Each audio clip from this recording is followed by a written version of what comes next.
Last time on a Tekken Retrospective, Kazuya came back to life. Again, what about Tekken 5, you ask? Well,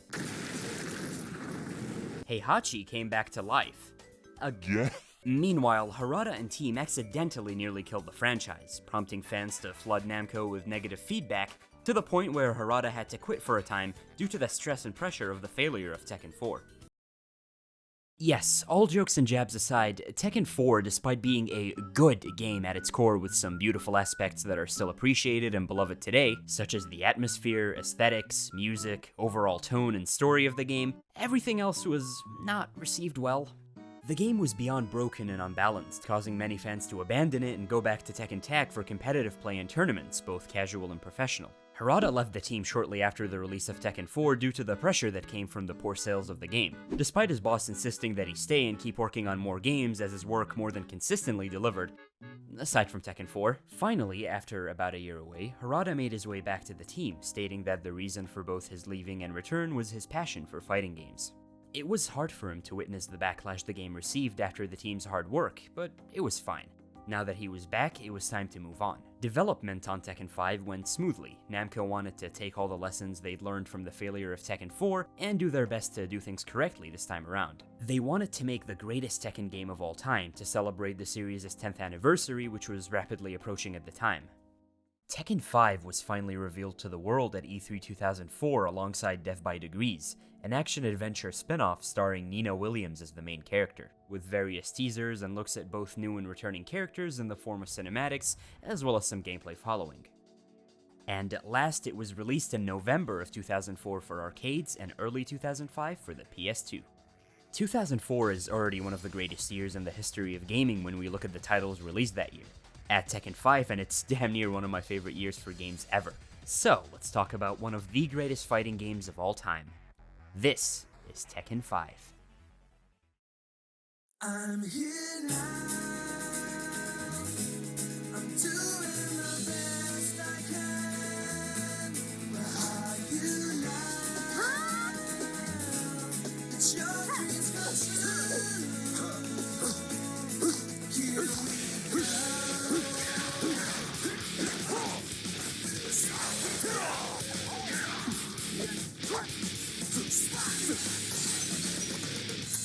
What does the word mean?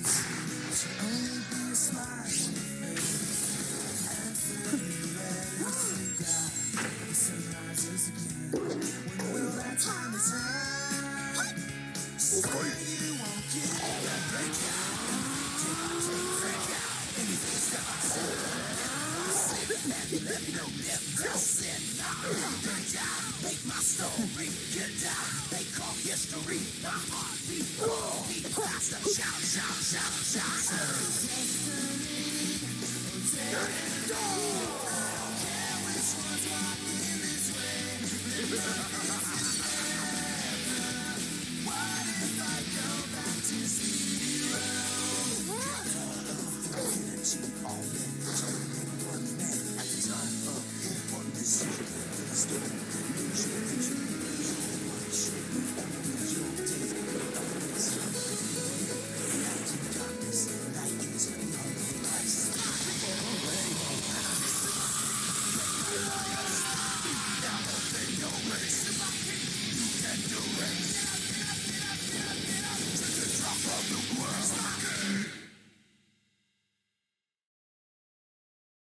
Tekken 5 was the very definition of earth-shattering, bringing everybody, Tekken and fighting game veterans as well as newcomers together to enjoy a truly fun, beautiful-looking, and explosive fighting game, packed with all sorts of content and a competitive scene like no other.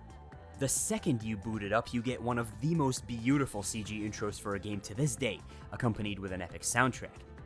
The main menu features a full moving background as well as background music for the first time, really making you feel this new era of Tekken.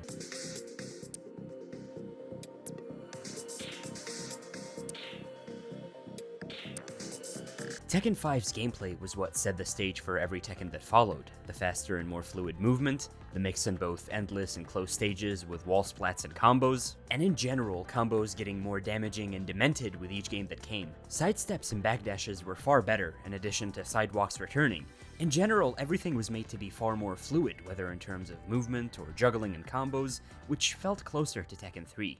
And new to Tekken 5 is actually the Crush system, a mechanic that changes the vulnerability properties of certain moves. So for example, if Brian went for a move like a Snake Edge, Jin could jump over his low and go for a hop kick, crushing his Snake Edge. Xiao Yu is able to crush most highs and even some mids when she's in her Phoenix stance. Same goes for Jin's mental alertness or crouching demon stance, which later came to be known as Zenshin in the next games.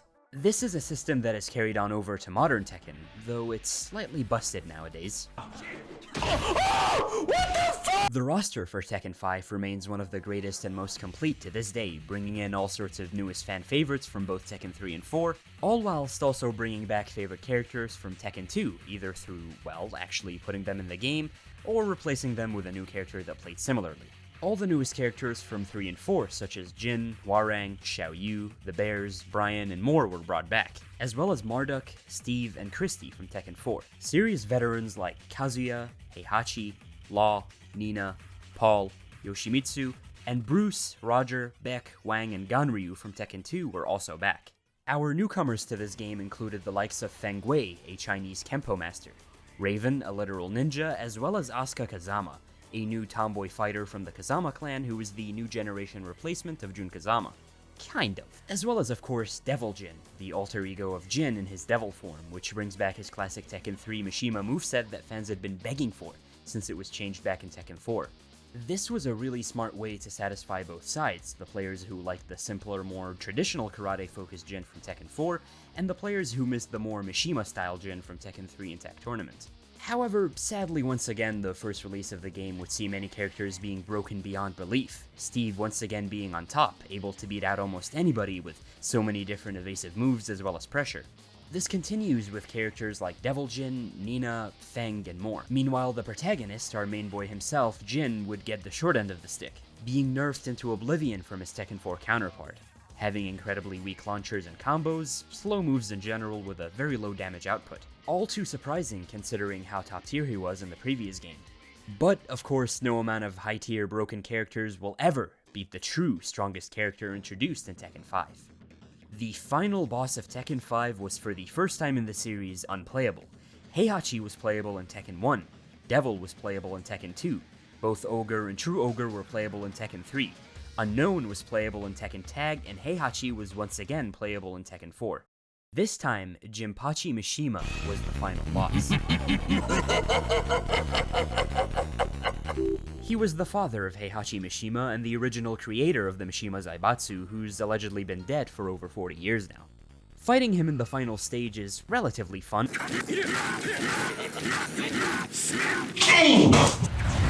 What a f***ing piece of f***ing shit of a f***ing final boss! Jinpachi Mishima is the literal boogeyman for so many children who grew up in the 2000s like myself. An unbeatable, big, purple, bearded, senile fossil who has an infinite amount of dumbass moves he can spam at you.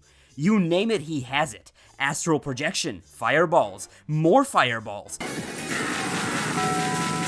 A dumbass 12-frame stun that lands from range 3, leaving you vulnerable to take any attack, meaning he could just hit you with his fireball while you're kinda just wobbling around. That wall of muscle can't stop me! What? Smash! Bang! This dude's doing strings!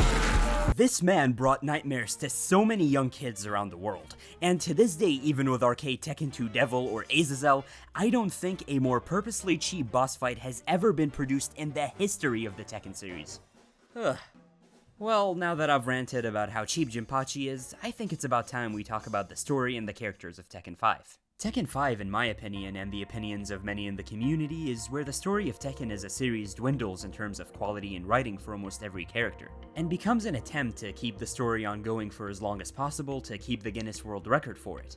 But I want to talk about all my issues with it after the story summary itself. So, let's get into it.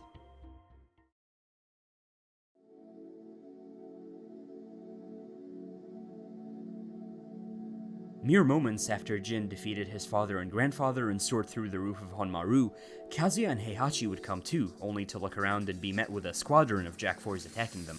The Jacks crash through the walls of Honmaru and prepare to attack, as Heihachi wonders who could have dared to dispatch them.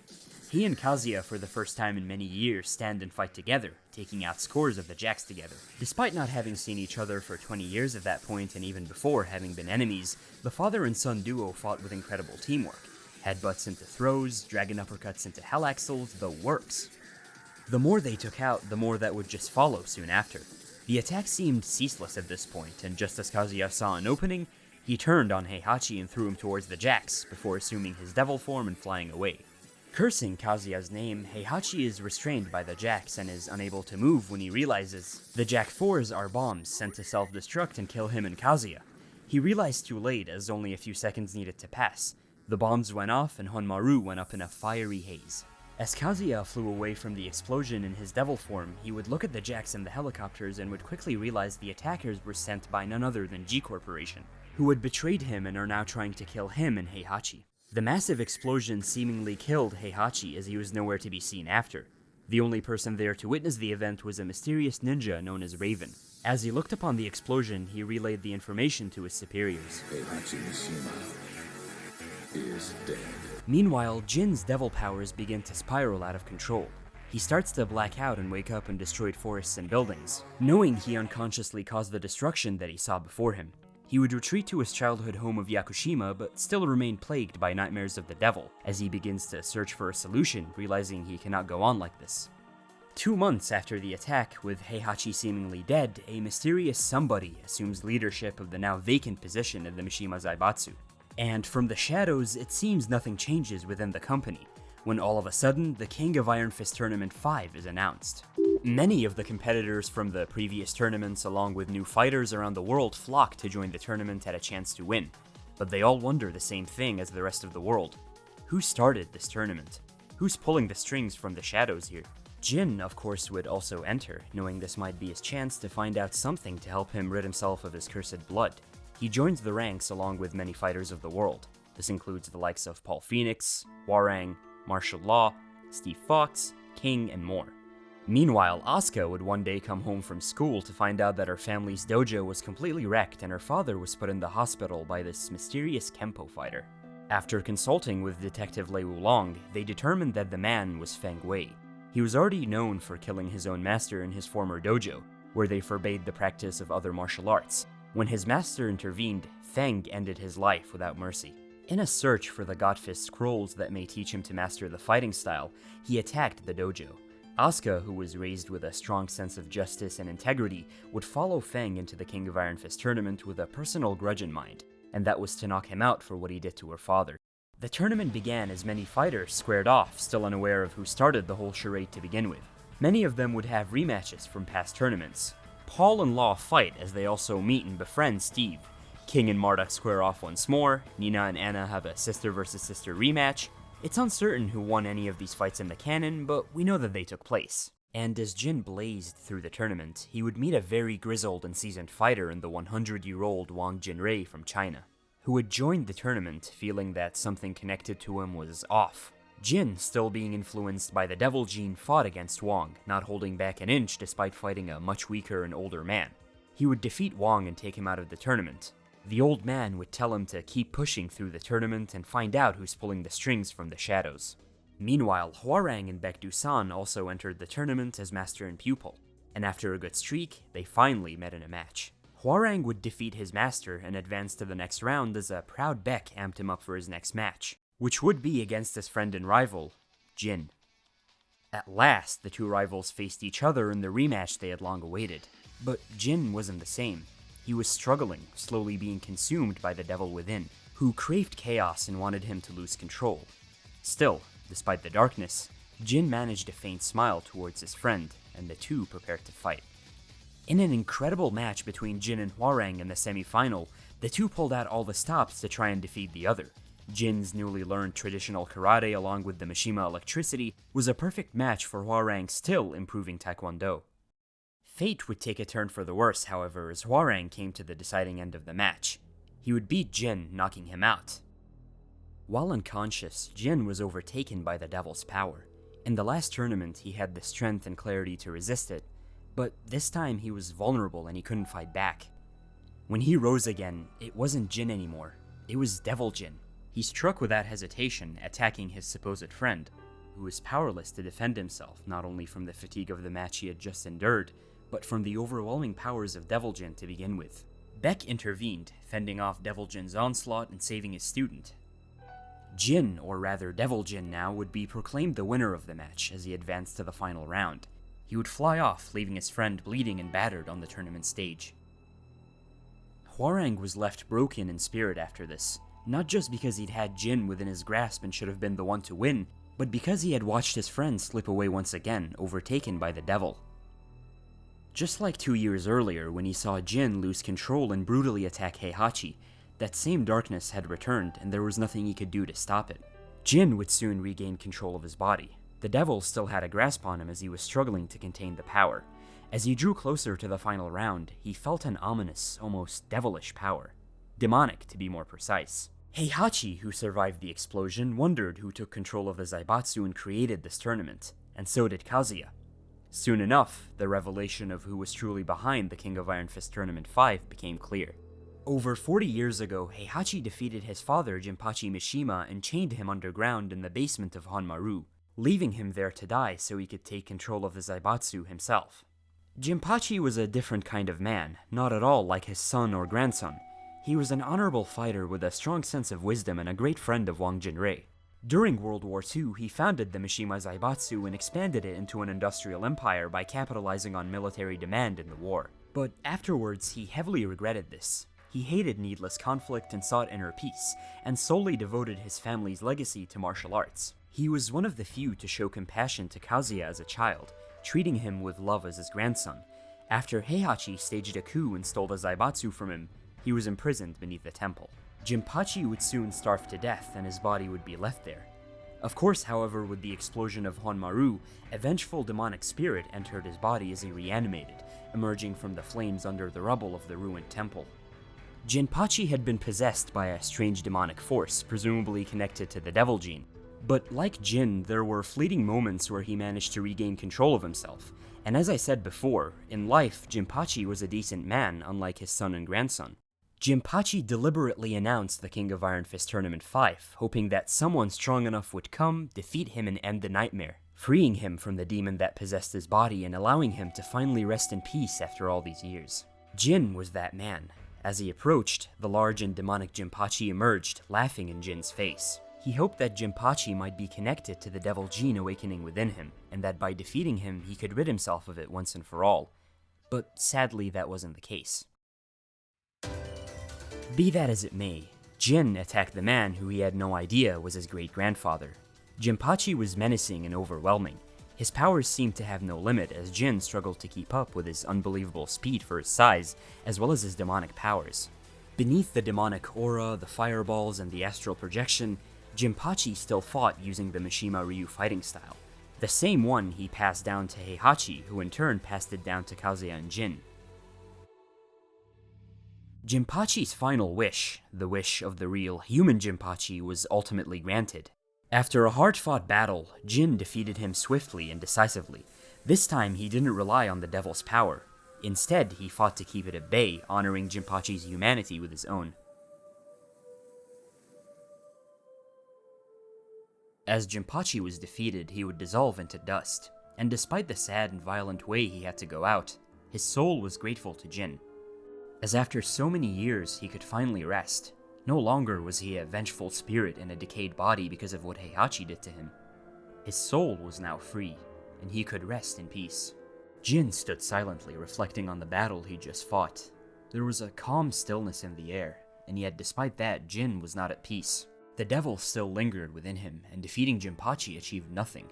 With Heihachi and Kazuya nowhere to be found, Jin left the area where he battled his great-grandfather, and he seized the Mishima Zaibatsu for himself. Heihachi remained in hiding for the time being, with the rest of the world thinking he's dead. Meanwhile, Kazuya prepared to attack the G Corporation headquarters, and bring them to their knees for their failed attempt at killing him by sending those explosive jacks to Honmaru. Jin stepped towards his new throne as the newly crowned head of the Mishima Zaibatsu.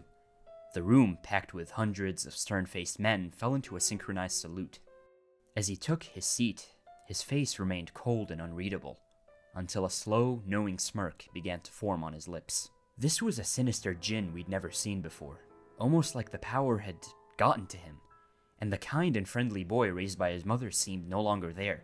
He had already changed a lot the past 2 years after what happened with his grandfather Heihachi, but the good spirit of his mother June remained with him. Now, it seemed like it was gone. He was gone, replaced by this cold, hate-driven man on a throne. So, that was the story of Tekken 5.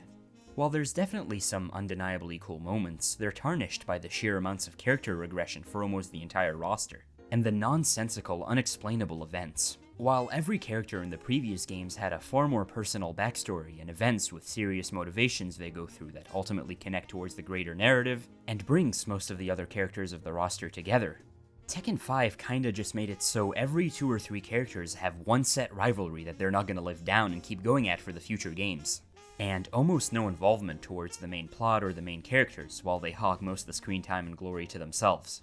There were many interesting side stories they could have pursued with Tekken 5. Martial Law returning to his past self, motivated and out of the dark corner he was in the previous game with depression and alcoholism.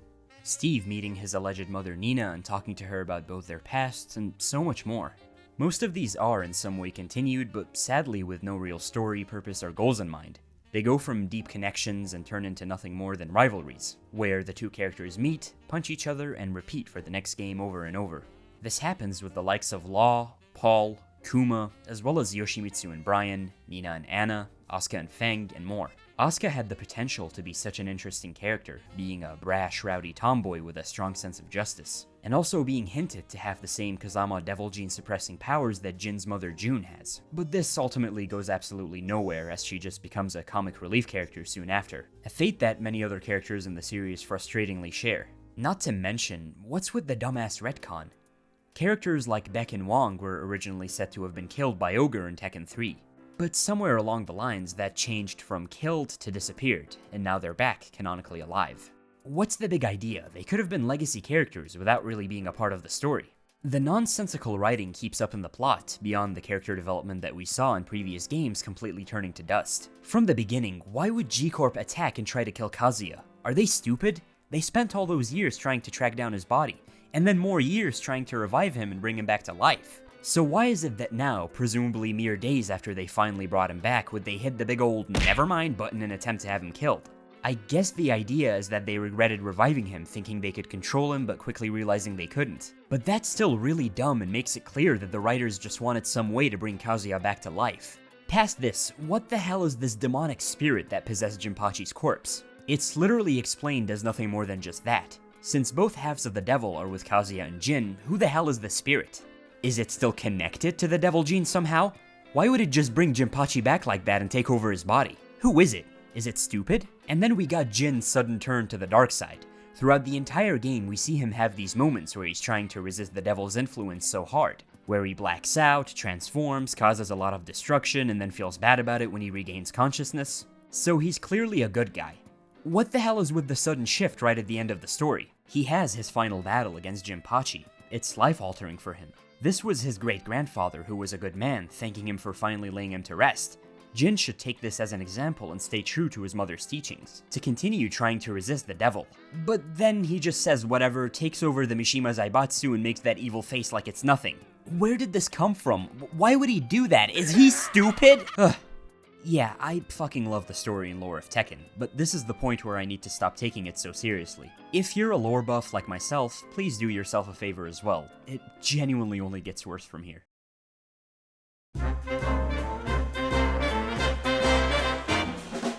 One actually cool aspect of Tekken 5's story, and, well, Tekken 5 as a whole, is that its story mode is actually a story mode. Meaning, for the most part, it's not a random bunch of fights leading up to the final boss and then an ending. There's actual cutscenes and story bits and character moments during the battles before the final stage. The way it works is that each run is 9 stages. For most characters, the 4th and/or 7th stages will be story-related. The 8th stage will be Devil Jin, and then the final stage is Jinpachi. So for example, if we play Jin, the 4th stage will always be Hwoarang. And there's these cool little interludes before and after the fights with bursts of character moments. Almost every character in the game gets their own little mini-arc this way. Asuka gets her interlude with Feng, the man who attacked her father. Brian has it with Lei in his 4th stage and Yoshimitsu in the 7th. Kazuya has it with Raven in the 4th and Heihachi in the 7th. Hwoarang gets back in stage 4 and Jin in stage 7, and the pattern continues across the roster. The interludes are packed with memorable character moments. Some are hilarious. I have no name. Some call me Raven, the dark talon of death. And some are on the more serious side, like the legendary showdown between Jin and Hwoarang after they were unable to settle their score in the last tournament. 잠깐만. 이게 다야? 넌 분하지도 않냐고? 今の俺には感情を持つことなど許されない。俺はこれから呪われた血の宿命を果たす。You suck! The endings aren't too far off from the last few entries as well. While there's still some serious ones, this is where they begin to lean on more comedic endings. Heihachi's just has him chaining Jin, Kazuya, and Jinpachi up to a rocket ship and launching them to space.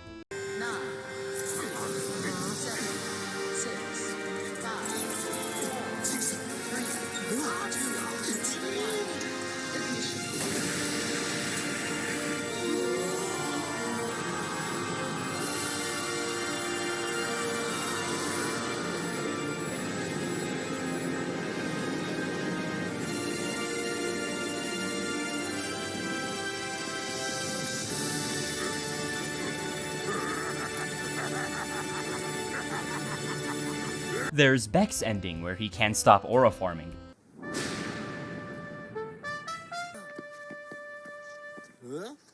너 뭐야?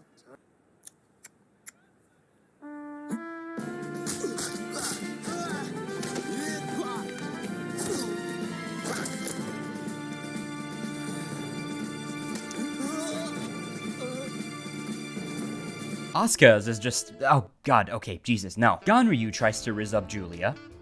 Fails. Steve aura farms. Jin aura farms. Hwoarang blows the fuck up.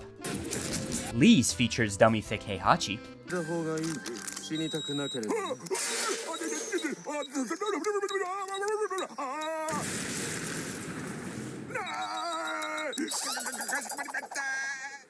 And Law breaks the fighting game fourth wall in his ending. Round 1, fight.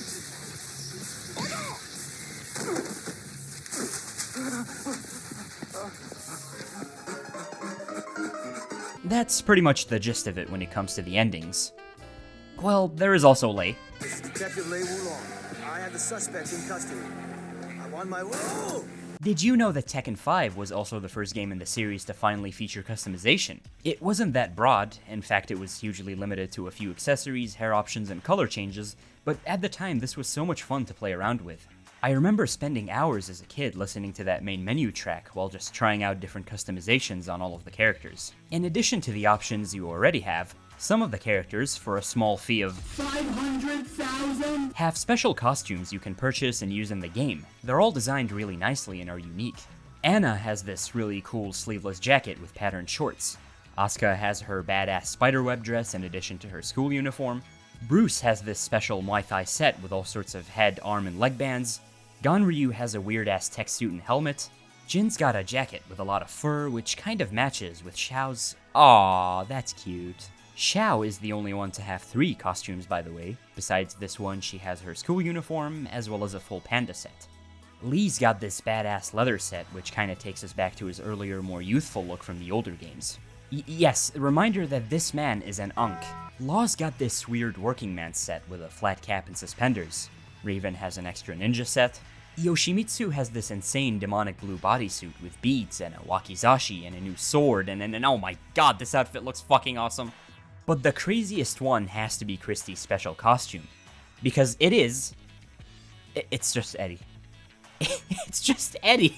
If you want to play Eddie in Tekken 5, you better be ready to cough up 500k now, bitch. And yeah, that was it. For the game's first attempt at customization, it was decent. Not too deep, but there's enough there. Tekken 6 is where customization is really perfected, but then it just goes downhill from there. But in any case, let's move on to the other extra content in this game. The first of which is arcade history. This is a really cool feature for 2000s kids like myself who grew up with the game. Because if you purchased Tekken 5 and either decided you'd like to give the first 3 Tekken games a try, or if you were a veteran who missed them, the arcade versions of all 3 are fully playable inside of Tekken 5 in the arcade history mode. This is so goddamn cool. They didn't need to include this in the game whatsoever, but they did, and I love that they did. Being a kid and getting to see the evolution of the series through Tekken 1, then 2, then 3 was so cool, and it just made me appreciate how good 5 looked at the time even more. But besides being able to play the first 3 Tekken games, there is one more awesome thing about arcade history mode. When you first boot up Tekken 5, you are literally able to play the old 1991 Namco 3D rail shooter Starblade as a loading screen.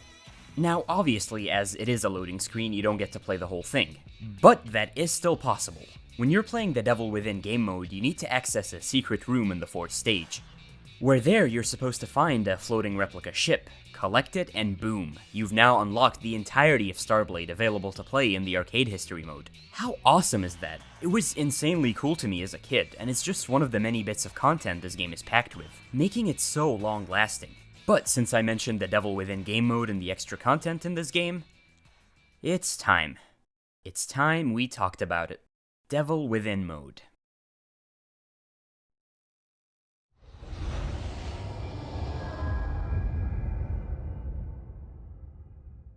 Why its title screen looks like it's for a survival horror game, I can't quite understand, but I had good reason to be scared. Devil Within mode is essentially this installment's iteration of the Tekken Force mode from the older games. Except it's completely different because you don't get to utilize the character's full moveset. And, actually, you don't get to choose characters at all, it's entirely focused on Jin. It's an action game mode with waves of enemies similar to Tekken Force, but this time it's fully third person, and the camera is a constant headache, getting in the way during almost every encounter. Jin's movement feels sluggish and unresponsive, with a strangely stiff and clunky feel to everything he does. It's especially noticeable during jumping, like there's an invisible wall holding him back. The animations drag, and trying to reposition mid-jump feels like you're fighting the game more than the enemies. And combos are already preset. You've got your basic punch combos and kick combos. You can mix them up a little by timing your inputs differently or pressing alternate buttons. But overall, it's pretty bare bones. You can block, jump, and throw, but that's about it. To its credit, you can also crouch dash and even pull off an electric, which sounds cool in theory, if only the camera wasn't disorienting you half the time and making it hard to line anything up properly so you end up just not using it the entire run. Most hits from the enemies knock you down if you're not actively blocking. Make no mistake, this game will punish you for trying to play defensively. Trying to be careful and taking it slow will get you overwhelmed fast. You need to go full guerrilla mode, non-stop aggression, and swinging at anything that moves, while constantly watching your back. It's chaotic, and not always in a fun way. Enemies will try to flank you quite a lot, but Jin has enough attacks for you to be able to cover a wide area. If it's a little too much, simply grab an enemy to knock him into the other ones, and you should have some breathing room. This is, for the most part, how the entire mode is played. I should repeat, it punishes you if you try to take it slow and play defensively. But I guess that is fair, because who the hell wants to play a beat-em-up defensively? There are also a bunch of platforming sequences throughout the mode, which are, oh god, I can't decide if the combat itself or the platforming is the worst part. But with the sluggish movement and the camera, the platforming sections are not what I would call fun. An interesting thing about Jin's character model in the Devil Within mode is that he wears his Devil Jin red flames instead of the white ones, also with a black shoe and a red one, but I suppose that's because it would look weird when you transform, going from white to red. And speaking of transformation, you can take on the Devil Jin form to deal extra damage, new combos, and shoot lasers. When you do transform though, your health gradually decreases even if you take no damage, so you gotta be careful of when to use it. Maybe just laser everything and play it safe. Devil Within has 5 stages you need to clear, each one with its own environments and settings, enemies, and bosses at the end. The mode does have a storyline attached to it, but it's incredibly random and I frankly don't even know if it's canon. The first stage is a G-Corp high-tech facility, or lab. Metallic corridors adorned with the logo of their pharmaceutical division. You mostly fight Jacks and other low-level G-Corp soldiers. The boss fight for the stage is the modified Gunjack, a bigger version of Gunjack from Tekken 3 that shoots rockets and other blasts at you. The soundtrack for the stage is also a remix of Jin's Tekken 3 theme. In the second stage, you head deeper into the lab complex and discover more experiments, and fight more, stronger versions of Jack and the G-Corp soldiers. The boss fight this time around is a bunch of Heihachi clones. The boss room is also almost like a child's room, which is weird. In the third stage, Jin enters the supposed ancient ruins on which the lab was built. It's a temple-like structure with historical patterns and the like. The enemies start off normal with stronger variations of the G-Corp soldiers and the Jack units, but they slowly get stranger throughout the stage, as you encounter mutated soldiers and Jacks that seem to be remnants of past experiments. The soundtrack, weirdly enough, almost sounds like a mix between Tekken 4's beach theme and its jungle theme. It's a strange choice for the stage, but still goes pretty well with it. The boss fight this time around is... oh lord, it's True Ogre again, what the hell is he doing here? The fourth stage is... oh my god.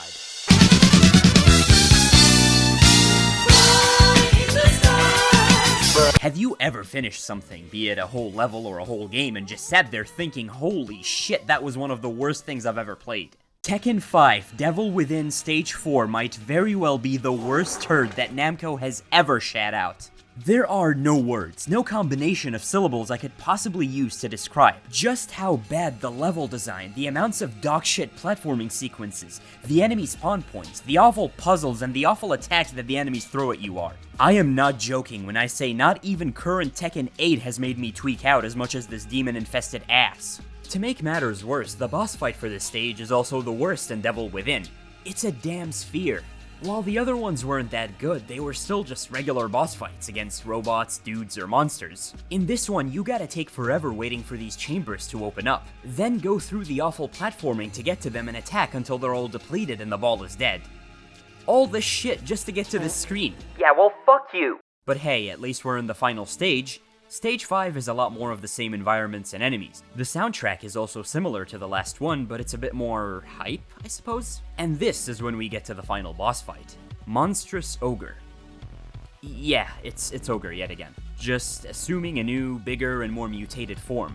It's not a whole lot different in terms of design or gameplay, you just beat it like normal and the credits roll.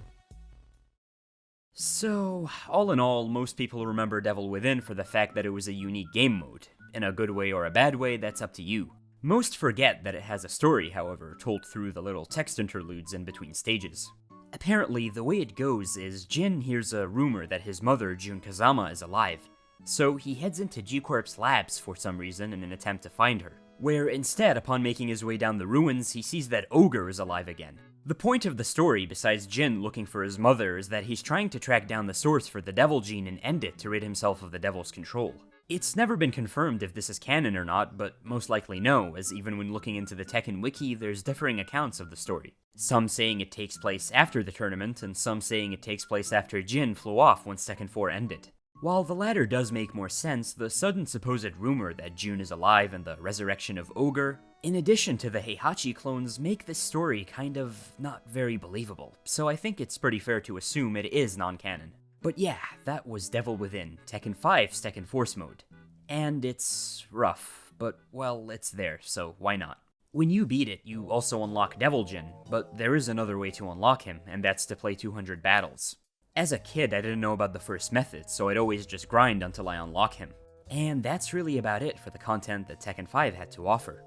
It's substantial as it is, I mean the game did insanely well, and revived the community and the competitive scene for the series, but really it wasn't until the next year when it would see its true potential realized. What happened in 2005, you ask? Well...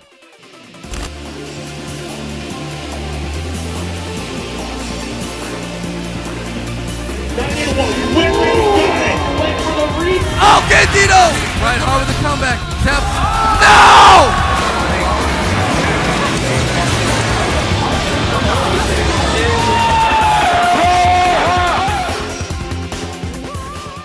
A brand new re-release of Tekken 5 for the arcades, the PS3, and even the PSP comes out, with balancing changes and a bunch of other new trinkets. It's a crazy moment in history because this is when Tekken was truly back. After the mess-up that was Tekken 4 and the competitive scene dwindling, this is when it returned to its truest form. While again there was a PS3 version and that was what most competitors played, the one you see right now is the PSP version.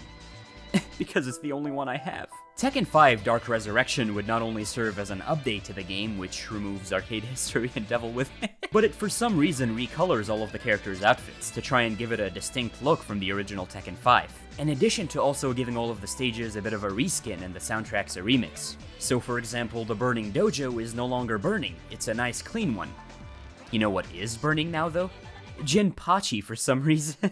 The stages were all revamped, giving this version a distinct look, but you could still unlock and play the original stages from the first version of the game, too. Of course, Dark Resurrection also adds 3 new characters to play around with, the first of which is Lily Rochefort, a rich girl from Monaco, Sergei Dragunov, a silent elite Russian soldier, and making his return, Armor King. Or Armor King II, kind of like how the new king from Tekken 3 is King II, but now it's Armor King's turn. According to a large portion of the community and the pros of the time, the balancing changes made to this version were great and made it one of the most fun Tekken games to play, and the one with the largest competitive scene. This is when Tekken 5 launched itself into the stratosphere for years to come, and a big part of why it's still so revered to this day, paving the path for all future Tekkens to come and for Tekken to become a global esport. Oh my god, he's gotta use the rage up! He's gotta use it! He doesn't, he can't deal with it! No, he got the block! Evo champion! Oh my gosh! Every character was rebalanced, having most of their frame data adjusted, as well as their hitboxes and combo potential. Wall carries for the strong characters like Nina and Brian were nerfed. A lot of the characters with bad movement and sidesteps like Jack and Ganryu got buffs. A good number of new moves for a lot of characters were also added into their movesets, most notably Jin's now classic Magic 4 high kick, as well as his down 2 on a downed opponent. Meanwhile, the new characters fit right into the new era. Dragunov was heavily focused on pressure, though he wasn't too strong in his first appearance. Lily was more on the evasive side, spinning around and baiting whiffs and punishing you with a lot of long-range mids and lows. While Armor King, making his grand return for the first time since Tekken Tag, relied more on punishment and counter hits. The original 5 was beloved for its offline fun, its great roster, the amount of extra content that players could grind out and never get tired of, and Dark Resurrection for the competitive scene, for the fun tournaments, the great moments, and the community. It's the best of both worlds. Oh god, I haven't even talked about the soundtrack yet. The music of Tekken 5 is really the soundtrack to my childhood. What I'd like to do from this point on is mix what is usually the segment of the video where I talk about the soundtrack of the game with the one where I talk about my childhood memories. So, let's blend these two into one nostalgic segment, and let's take a dive back into the 2000s yet again.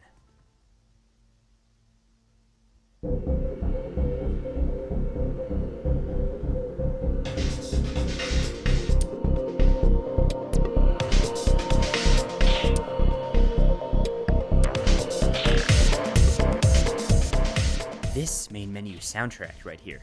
This was one of the first things I heard on a video game as a little child. I don't think I was any older than maybe 4 or 5. My older brother grew up on games like this, and it almost seemed as though it was my turn to start getting introduced to them. It didn't take long before I fell in love with these games, but Tekken was different. I'd never closely followed every character in a story this way before. I familiarized myself with all of them, learned every little thing about them. Naturally, Jin was my first favorite as a kid. I would beat the story mode with him over and over. It didn't take long before I started to play all the other characters as well, beating story mode with them to unlock the full roster. This was an incredibly fun moment in time, an incredibly fun era of games where you would keep coming back over and over in order to unlock new characters and things. I understand why this as a system wouldn't work today. It certainly would not, but back in the day, it was so perfect. I didn't have access to the internet. My excitement would just be through the roof as I finished the story mode each time with a new character, with no knowledge of who the next character I'm gonna unlock is, coming up with all sorts of crazy images of who it might be. I remember having a lot of difficulty beating Jinpachi with some characters. There's a vivid memory somewhere around this time where I remember seeing Roger Jr.'s ending and finding it funny. I wanted to unlock it for myself, but I was unable to beat Jinpachi with him, so I called my older brother to help me out, and he did it for me by just spamming Roger's unblockable. As we played more and more, me and him together, we unlocked all of the characters until we reached Devil Jin. Back then, to my brother's knowledge, he could be unlocked by beating story mode with every single character, so we would both grind that out. I remember asking him who this final mystery character is, and my brother would simply say, "the horned guy." And for some reason in my child brain, the image I visualized of the character was some sort of a bull person, cause, you know, they have horns. And let's be honest, animal characters weren't exactly out of place in the series. I hadn't even seen this video. Child me was a visionary for things that had already happened but he had no knowledge of. And finally, one day I would come home from school. Back in the day, we had 6 school days. The first 3 of the week would be morning shifts from 8 AM to 1 PM, And then the other 3 were afternoon shifts from 1 to 5. I remember coming home on a random evening as it was getting dark. My brother calls me over to our room excited, and he says, "Look, we finally did it." And there he was, Devil Jin. This was magical to me as a kid. And though again, I understand why unlockables don't work well in today's setting for games, it doesn't take away from the magic and the excitement of unlocking new things, especially for a kid who loves the game so much. Tekken 5 didn't just get me into Tekken, it got me into playing games as a whole. From there, this was my favorite hobby. I would play everything I could get my hands on, including Tekken 5 God knows how many times more. I would grind it out time and again, unlocking each character. And even as a kid, I was mesmerized at how awesome the character designs, visuals, aesthetics, and especially the stages were. Like I said earlier, the music of Tekken 5 might as well have been the soundtrack to my childhood. I would spend hours rewatching that intro cinematic, listening to that awesome track.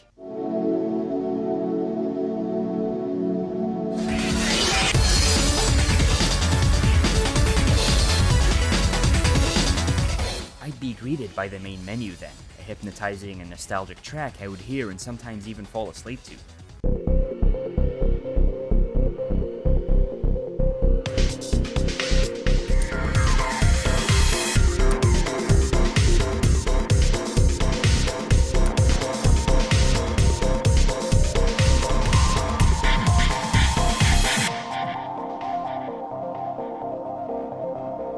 The Dragon's Nest stage and soundtrack always made me get hyped, that sudden drop catching me off guard so many times.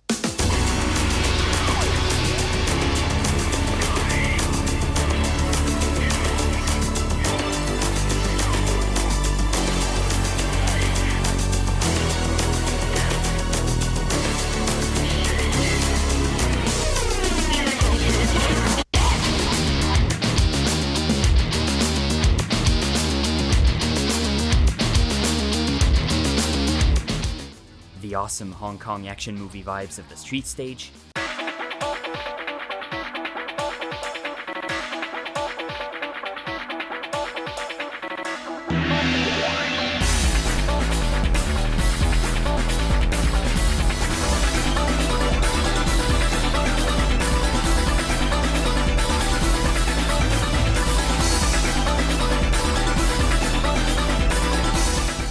sick visuals and traditional vibe of the Hell's Gate stage,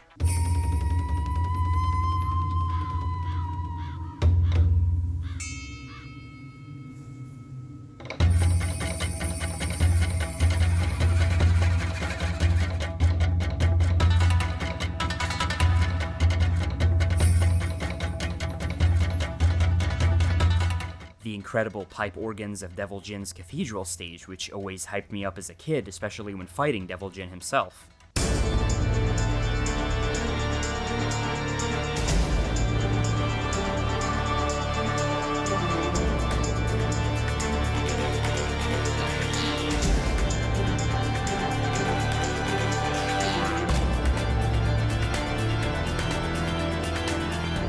The vocals and the hard guitars of Ground Zero Funk,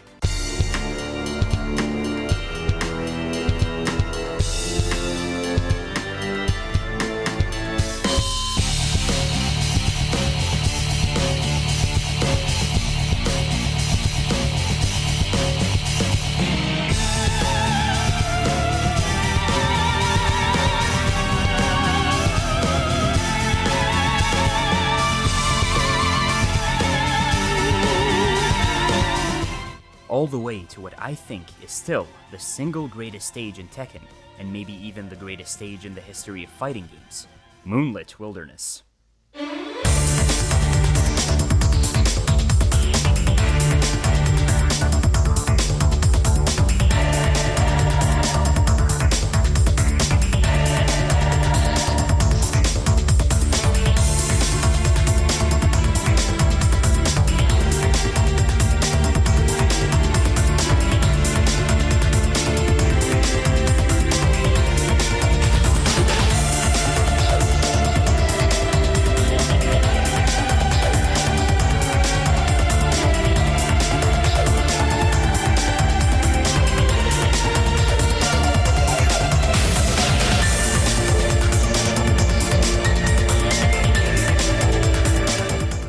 game did it like Tekken 5. It was genuinely perfect to me as a child, and I'm grateful for it. This game is a memory I could dive back into at any moment. I can still picture myself sitting cross-legged on the floor, controller in hand, completely entranced by the screen in front of me, diving into each character, listening to every soundtrack, learning all of the inputs and the moves, all the extra content, playing around with the customization, getting to experience the first 3 Tekken games, watching every single cinematic and extra trailer in the theater, thinking, ooh, this one's red and this one's green. Every little thing the announcer would say and how he said it, it's all etched into my brain, and every now and again I'll still revisit the game, in a way to sort of reconnect with my younger self, the one whose favorite hobby was kickstarted thanks to Tekken 5. Not just a hobby for playing video games, but diving into worlds beyond my own. So thanks, Tekken 5. You'll always have one big soft spot in my heart.